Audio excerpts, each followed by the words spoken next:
তো বন্ধুরা রয়েছে দেখো ছোট ছোট ভোলা মাছ। ভোলা মাছ কিন্তু আমার ভীষণ প্রিয়। তো আজকে রান্না করব সর্ষে পোস্ত দিয়ে ভোলা মাছ। তো এখানে দেখো সর্ষে আছে, কাঁচা লঙ্কা আছে, পোস্ত আছে, আর এখানে আছে ভোলা মাছ। তো কড়াইতে দেখো তেল বসিয়ে দিয়েছি।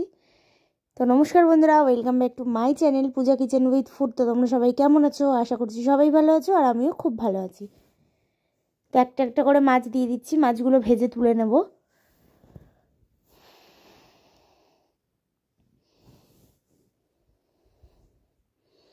আর ভোলা মাছের ঝালই সবথেকে ভালো লাগে। ভোলা মাছ সর্ষে দিয়েই সবথেকে কিন্তু বেশি খেতে ভালো লাগে অন্য অন্য রেসিপির থেকে।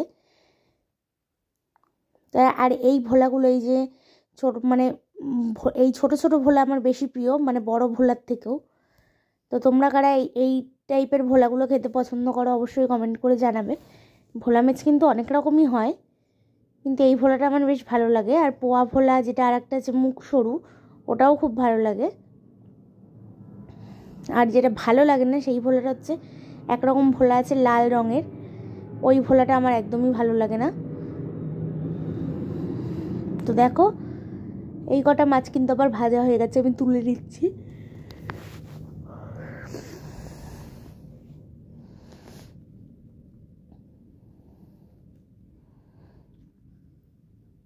আর যেহেতু ভোলা মাছ একটু ভালো করেই ভাজতে হবে, তার জন্য সেইভাবেই কিন্তু উল্টে পাল্টে চারিদিকটা ভেজে নিচ্ছি সমানভাবে।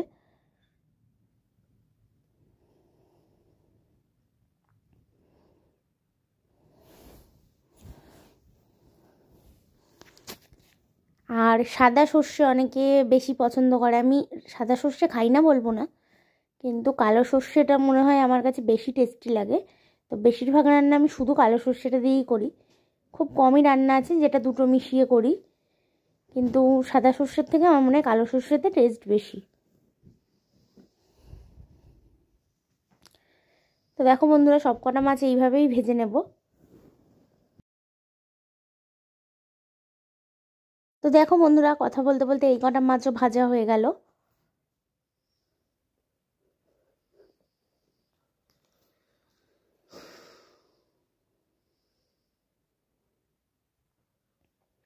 আর বারবার বলছি ভোলা মাছ যেহেতু, মাছগুলো কিন্তু আমি একটু ভালোভাবেই ভাজছি, হালকা ভাজছি না।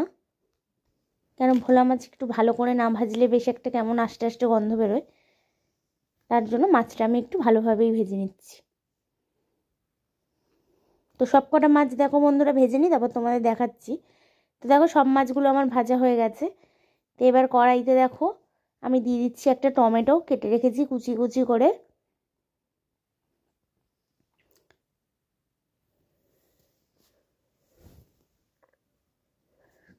তো টমেটোটা দিয়ে একটু নাড়াচাড়া করে দিয়ে দিচ্ছি সর্ষে পোস্ত কাঁচা লঙ্কার পেস্ট।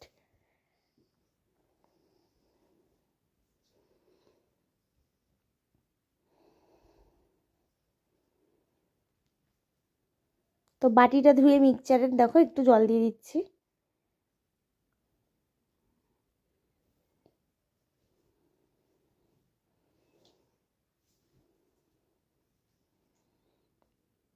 তো দেখো ভালো করে ধুয়ে জলটা দিয়ে দিলাম।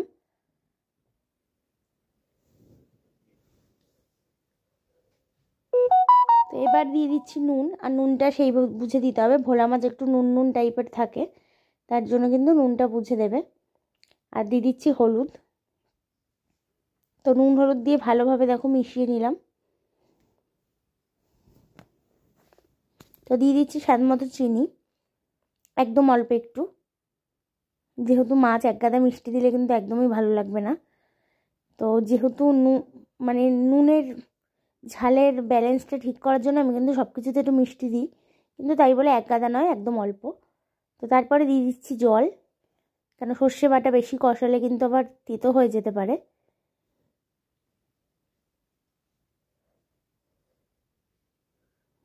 তো বন্ধুরা ঝোলটা ফুটে যাওয়ার পরে দেখো মাছগুলো দিয়ে দিচ্ছি।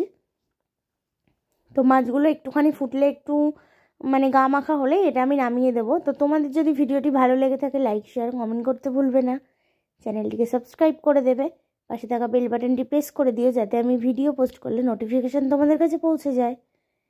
আর অবশ্যই এইভাবে একদিন ভোলা মাছের ঝাল ট্রাই করো, অনেকে এইভাবেই খায়, কিন্তু আমি যেইভাবে বানাই সেইভাবে তোমাদের সাথে শেয়ার করলাম। সবার তো রান্নার পদ্ধতি অবশ্যই আলাদা, তো তোমরা একবার এইভাবে ট্রাই করো। যারা এইভাবে খাও তারা তো জানো কেমন লাগে, আর যারা অন্য রকমভাবে মাছের ঝাল খাও তারা একবার এইভাবে অবশ্যই ট্রাই করো।